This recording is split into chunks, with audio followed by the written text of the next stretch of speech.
chers internautes, on va faire une petite lumière sur la lumière de Laylatul Qadr. Donc, la nuit de Laylatul Qadr représente 2241 années d'adoration.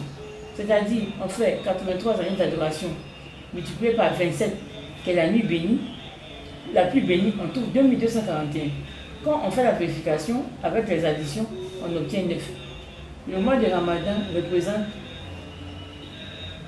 9 fois 83, ça fait 747 années d'adoration. Ce qui fait que le calcul du nombre d'années minimum d'adoration pendant le mois de Ramadan est de 2988 années. Quand on fait la vérification, on tombe sur 9.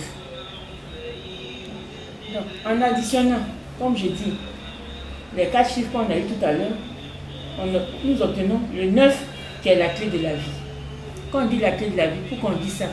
La femme, pour qu'elle mette au monde un bébé, il faut 9 mois de grossesse par la puissance du Créateur. Pour que Dieu nous fasse grâce, il nous faut donc jeûner le mois entier de Ramadan. Donc, merci Seigneur, gloire à toi. Nous allons calculer la puissance du mois du Ramadan qui s'exprime bien sûr en année d'adoration. Donc, on prend 9 puissance 9, on a 387 420 489 années d'adoration. Quand on fait la vérification, nous tombons sur 9. La puissance de Laylatul Qadr, quand on fait verset puissance 27, bon, on trouve un total de 9, mais à cause de l'erreur ici, on est un petit, mais sinon, quand on prend tout ça, on tombe sur 9. Donc, que Dieu nous aide. Maintenant, calcul de la date précise de la nuit la plus bénie du mois de Ramadan.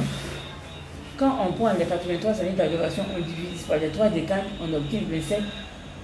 Un groupe de 6, un autre groupe de 6, un autre, et 7, ici, ça représente la Fatiha. Ici, le 27, c'est la 27e nuit. Donc, quand on fait les calculs, en fait, ça représente, si vous voulez, le chapelet 33, 33, 33.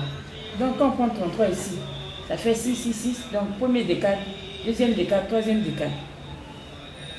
Quand on additionne tous ces 6-là, on tombe sur 54. 54, c'est quoi? Ça tombe encore sur le 9e mois lunaire. Maintenant, le calcul de la précision de la 27e nuit, on fait 3 décades divisés par 10, on trouve 0, avec une succession de 1. Donc la succession de 1 ici représente la miséricorde entière d'Allah Subhanahu wa Ta'ala. Et puis en même temps, ça nous démontre ici qu'avant Dieu, il n'y a rien. Donc Dieu devance la fin et Dieu est vraiment le Créateur, le maître de l'univers, Dieu dans sa puissance. On va passer à la table de 9, chers internautes. Quand on prend la table de 9 ici, toutes les sommes, tous les résultats ici sont égaux à 9. À partir de la 5e ligne, on a la symétrie des chiffres. Comme vous voyez, 45, 54, 36, 63, voilà. Donc ça, c'était ça pour un premier temps. Maintenant, quand on prend l'âge de l'être humain, ici, on va de 0 à 9 et là, de 0 à 9. Ça veut dire quoi? Ça veut dire que au 9e mois, la dame accouche. Et ici, on a l'âge de l'être humain qui commence de 0 à 9, de 10 à 19 ans. Donc, c'est pour dire un peu que le chiffre 9 est vraiment parfait. Surah 32, verset 9. L'homme a été fait dans sa forme la plus parfaite. On continue rapidement sur le chiffre 9. Quand on prend les chiffres de 0 à 9, on trouve un résultat de 45. Donc, qui est toujours égal à 9. La table de 9 ici, quand on additionne tout ça, on trouve 495. 495, ça fait 11 fois 45. Quand on prend la Sourate 11, verset 45, Noé dit de Dieu qu'il est le plus juste des juges. Donc, je ne vais pas trop m'attarder. C'est qu'on peut dire. Sourate 11, verset 72, on parle d'enfantement.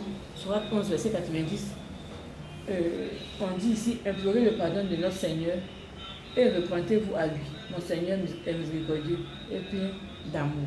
Que Dieu nous bénisse, que Dieu nous garde. La question du 1, du chiffre 1, doit nous faire penser au Maître sublime, Dieu l'unique dans son unicité. Lui seul sait la dimension du 1, ainsi que tout ce qui compose le 1. Tout ce qui compose le 1. Rien ne l'échappe dans son unicité, dans l'unicité, au-delà de son unicité. L'univers de l'unicité n'appartient qu'à lui. Il est le seul dans l'unicité, il est le seul dans son environnement, il est le seul dans son... Mais rien ne l'échappe. Dieu dans sa puissance.